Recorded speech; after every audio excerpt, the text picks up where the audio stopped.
Well, welcome back to Model Motors. This week we're at Alexandra Palace in North London at a swap meet.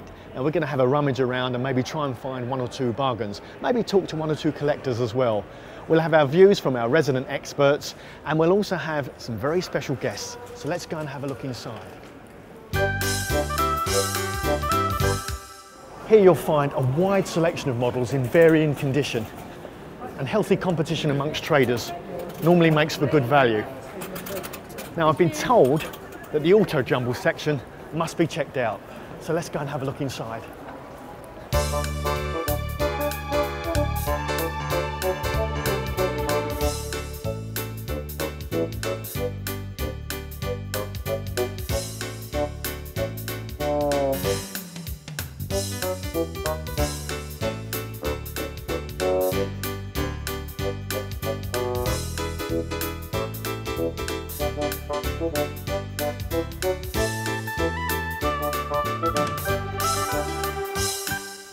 Well, we've looked at road cars, race cars, sports cars, but what about utility vehicles? Take a look at these. Now, some of these are absolutely fantastic. Look, with the AA livery. You'll recognise all of these: Cadbury's, Cavendish Woodhouse. I mean, all specific types and very, very collectible. And you'll notice, look, £3.95. Again, it's not going to set you back too much cash. If we move down, this is a very famous make for haulage, Eddie Stobart. Now, I know that you'll recognise a lot of the modern Corgi livery designs, but not something like that. Kind of classic, yeah? All right, just behind there, we've got some buses which we haven't looked at. London buses. Again, maybe a little bit more expensive this time though. We're looking at the Silver Jubilee bus, at least £20, but in good mint condition, still in its box. And something like this, look, with a certificate, an unusual design, £14.95, it's not going to break the bank. Now, as far as bikes go, we haven't really looked at it, but I went down to Alex Reed to find out some more. So let's go and have a quick look.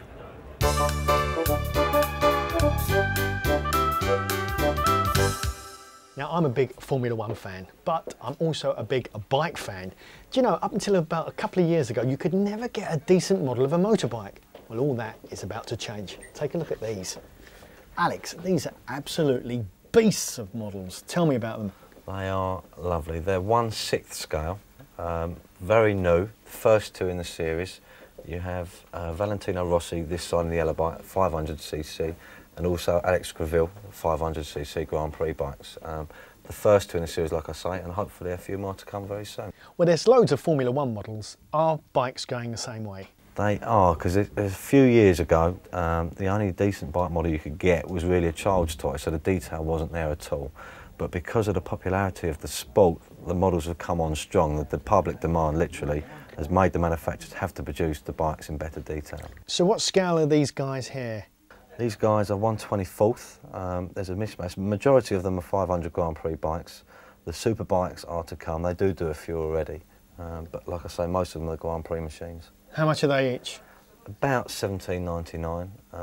They've been around for a couple of years, but they're becoming more and more popular as the TV coverage gets better. So if you could start a car collection, certainly now you can start your own bike collection. Absolutely. And also you've got mugs and other bits of memorabilia, so it's really growing, yeah? The bike world, yeah. The sporting event last year at Brands Hatch World Superbike was the biggest attended sports meeting in the country, so it's becoming very, very popular. Yeah, well, I know because I was there, and I'm a big Foggy fan, so presumably you can get a Foggy bike, yeah? There is a Fogarty model. It's 12 scale. Right. Unfortunately, we haven't got one because they're all sold. Just shows you how popular it is. Well, there you go. OK, bike fans, suffer no more.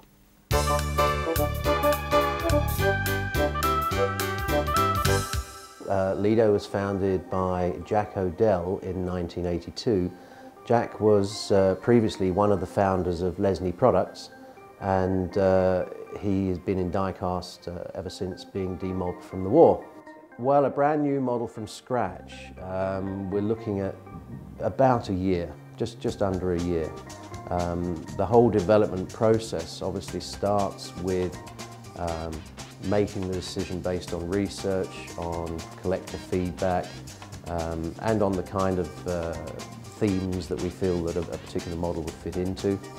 And then we hand that over to our design and development team, the engineers, and they pick up. The first point, obviously, of reference is, if it's an old-fashioned vehicle, is to try and find one that's been restored. And then we can use that for a series of very, very detailed photographs and very, very detailed measurements from which our drawings can be produced. It's not always the case with more modern vehicles where either works drawings already exist, or if it's a brand new vehicle, then we can work in league with the manufacturer, and they will very often supply us with information on that. Point in case there would be the new BMW Mini, where we have been working with BMW throughout the development phase of the actual vehicle, and the hope is that we'll be releasing our model to coincide with the launch of the real vehicle. One of the new areas in the Days Gone range is this super new range of 00 scale, at 76th scale. We call it trackside because it's specifically designed to be used with 00 scale model railway layouts. The models here we have developed are mainly heavy haulage vehicles, and this has given us the option with these lovely flatbed trailers to develop some superb and highly detailed cold cast resin loads. You'll see here we have the famous Red Baron, and this is the aircraft of Captain Brown, who is alleged to have shot the Red Baron down. Going into the Vanguard's range, again we've got some very interesting new models that have come out already this year, probably the highlight of which I think is this beautiful two-tone Vauxhall Cresta. The styling obviously is really very American, and making full use of when this car came out in the 50s, in the late 50s, was a new innovation, and that's the ability to actually curve glass for the windscreen. So a cracking good model, that one, and I think our pre-orders on this proving that it's going to be very, very popular with collectors. This Mark I Transit was used by the Lancashire Constabulary in the late 60s as an accident unit van. You'll see the detail once again is superb with all the roof boxes and lights, these side lights here, and on the back here you can see all the police signage exactly as it was on the real vehicle. We really do make the most of our research and really try and get these vehicles as right as possible. And to be honest, we use the Police Vehicle Enthusiast Club for a lot of our reference on these models, so it's thanks to them that we get so much detail packed into them and that we get so much accurate reference material to produce these models. Last but by no means least, and related to trackside in that it's to the same scale, 76th scale or 00, is this superbly detailed little showman's wagon, which really, really does have a lot of detail for a model of this size. Talk about unusual finds. Check this one out. We haven't seen one of these before. A dragster. Now that is absolutely fantastic. So from drag racing to radio control cars. Let's go back to the guys in the office and see how they're getting on. Hello again and welcome to Manor Motors production office, where our two volunteers are still grafting away. The cars are really taking shape now. I think we're just putting the final touches to the electrics, are we, Mark? Well, I started on the suspension, but plugged it in, had a little go, and it was when you pushed all the way forward, it just stopped, and the phone's going. Right, you see, Mark's such a busy researcher. Let's get your phone in there, Mark. Well, Rob, you keep going, mate, you catch up. Hello? Who've we got on here then? Hello, my housemate. This is housemate, you see? That's how committed he is to the job. Let's forget Mark for the time being. Rob, how are you finding it? You're obviously dedicated to the job here. Oh yeah, I am definitely. Just starting now in the front suspension, the bits that build up towards the springs, that is. but I can't find the right bit on here that I should be using. And is it, does it seem a little, apart from that, a lot more straightforward than the electrics? Oh yeah, it's a lot more straightforward than then. I couldn't get my head round them a bit. Can I just point out that while Mark's on the phone there, look at Rob, he's even tidied up the wiring. A true professional in Formula One style attention to detail.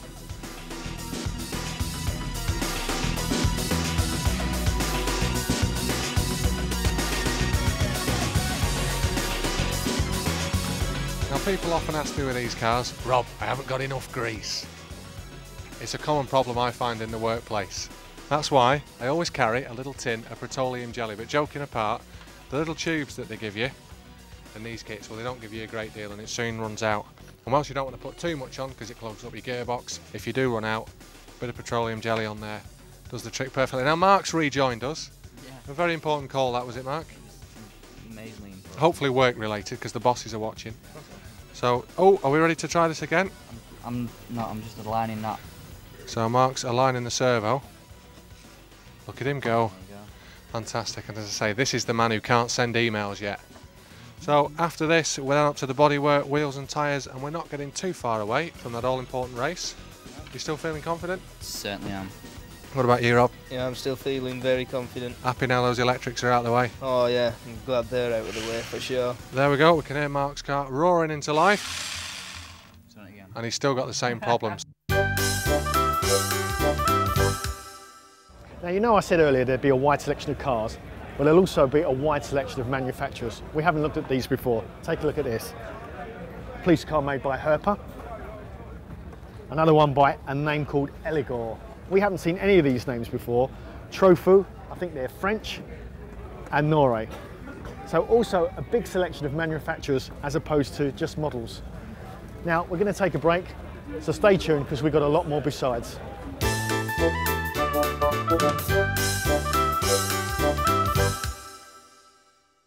Well, welcome back. We're still here at Alexandra Palace, and still to come, we're going to check with our resident expert, Ralph Avis, but let's have a look what we've found here so far.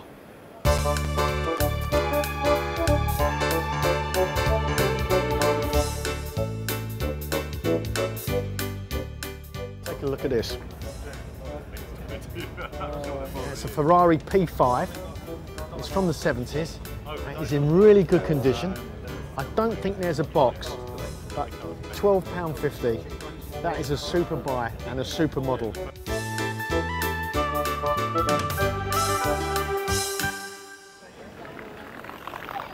Unbelievable.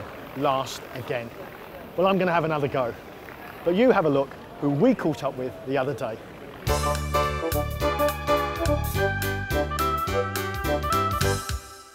Well, I'm with Graham Turner. He's one of the top automotive artists of today. Hi, Graham. How long have you been painting? I've been painting now as a freelance artist for 16 years.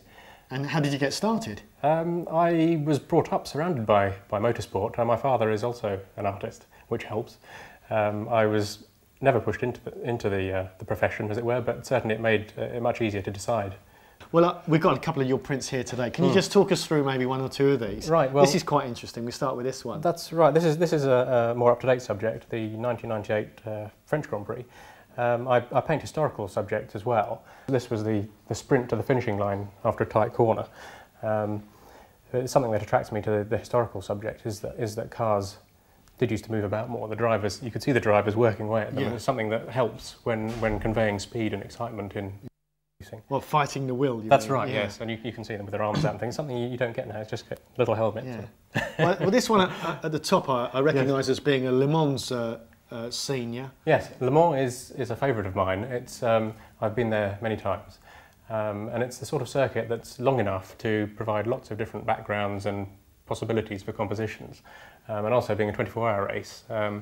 There's a chance to paint different times of day, sunsets and sunrises, right. and all the different weather and all sorts of things. Exactly, day and night, and you wouldn't get that obviously at a normal Grand Prix. No, right? It's always a couple of hours in the afternoon. Yes. Yeah, right. Just let's go and have a look over here. I mean, I particularly like Mercedes. Any prints spring to mind? Any favourites of yours? I've just finished a picture of Peter Collins and Sterling Moss in the winning Mercedes 300 SLR, the 1955 Targa Florio. Oh wow! It's one of my favourite cars, but also a very popular race because it was run over the public roads. I mean, do you prefer the period pieces or maybe more the modern?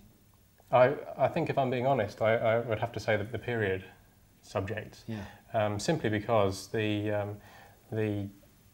opportunities for an attractive painting are far greater with a historical car. Right.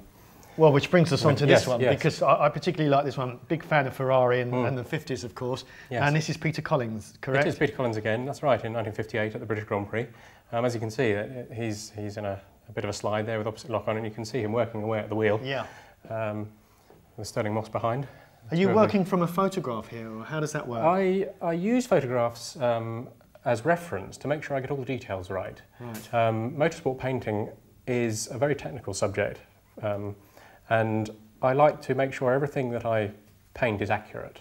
I mean, presumably then the artist can get into an unusual angle or position rather than the photographer in some of the pictures we've seen.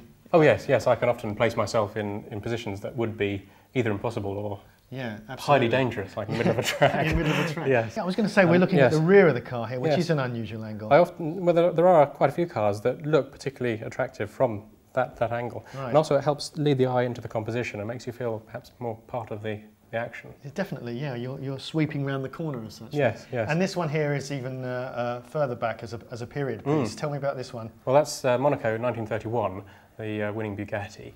Monaco is one of those circuits, well, probably the only circuit that is still in use now that still retains some of the character of the past. Yeah. It is a very beautiful place to paint. Certainly the buildings and the people. Yes. All right. Well, how much would any of these set me back? If I wanted to maybe purchase one, how would I go about that? Are they limited editions or? I paint for exhibitions and to commission, and my originals start from about £500, but quite a lot of them are reproduced as prints, whether open edition or limited edition. There's a large range, and they start from about £15. £15? Yes. Oh wow, that's great. So I mean, I could come in off the street, buy a print, get it framed, and I'm off and running, really, yeah? Oh yes, absolutely, yes. Well, there you go, guys. I mean, you can start a collection here of magnificent prints for a very small amount, so thanks for that.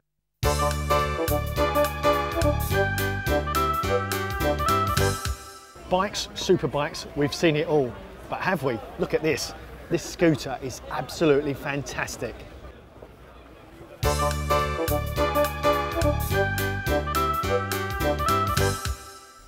Well, we're back at St Martin's again today with our resident expert Ralph, and today we're going to be looking at hand-built models. Now, I normally collect only die-cast, but the hand-built market is absolutely exquisite. So let's have a closer look. Ralph, can you just talk me through one or two of these? They look great. Right, you've got quite a lot of hand-built models in here. This is a company, again English, which is called Somerville. They're based in Lincolnshire, and they make really, really nice models, mainly sort of 50s English cars. Like this is a full Prefect. They do things like this little Sunbeam Alpine. Well, the first thing I notice is that they're heavier than die-cast models. They are much heavier, yeah. Why is that? It's because they're made of a material called white metal, which is kind of hard to explain, but it's a mixture of different metals, probably lead-like in content, but it doesn't have lead in it. Does that make them more expensive though, yeah? It makes them more expensive to produce, and they're also made in very low volumes. You know, these models are made in hundreds, not hundreds of thousands like the die-cast companies. So it's quite kind of a limited edition really, isn't it? It is, yeah, built in, and of course they're much more expensive than die-cast as well. Are there other...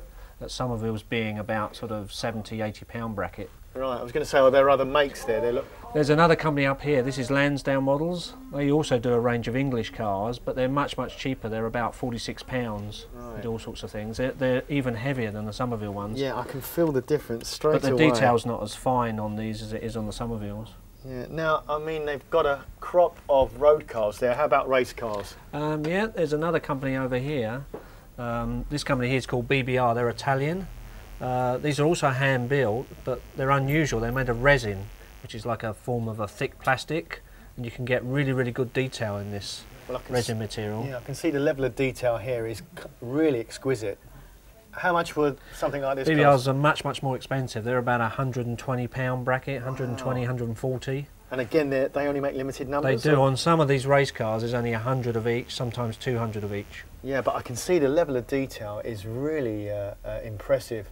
in terms of even the livery. I know that die-cast, I mean, would you say that die-cast is closing in on the hand-built market? It is. The modern die-cast, a lot of it has been made in China now, and it's very, very detailed, and they are catching some of the lesser hand-built companies up. Yeah, well that's just with the development of the computer-originated That's right, yeah. decals, yeah. So tell me about these land speed cars. They look quite impressive as well. Right, this one's a Bluebird, 1935, made by an English company called Western Models. Oh, wow. Now, this is the Campbell car, yeah? It's a Campbell. They make about 4 different Bluebirds and quite a few other land speed record cars. In the back of the case here, we've got an Italian-made model made by a guy called Ugo Fedini. Now, this is made of resin, but his stuff is quite sought after and it's very expensive. This is about £400 nearly. Gee, I mean, are these limited editions as well then, yeah? They don't actually give them numbers, but they don't make very many, so they are, yeah, really. So we're really looking at the specialist end of the market, You yeah? are. Well, guys, there you have it. This is really at the cutting edge of collecting. I mean, if you've got the money, fine, but go carefully and choose wisely. But the selection is absolutely fantastic. All right, pop star, film star, doesn't make any difference. We cater for all your needs. Check this limo out. And a very familiar Del Boy van.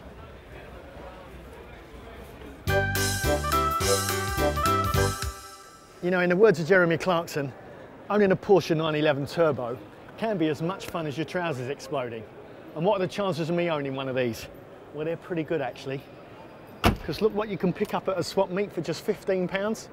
Now that's all for this week, but see what's coming up for next week.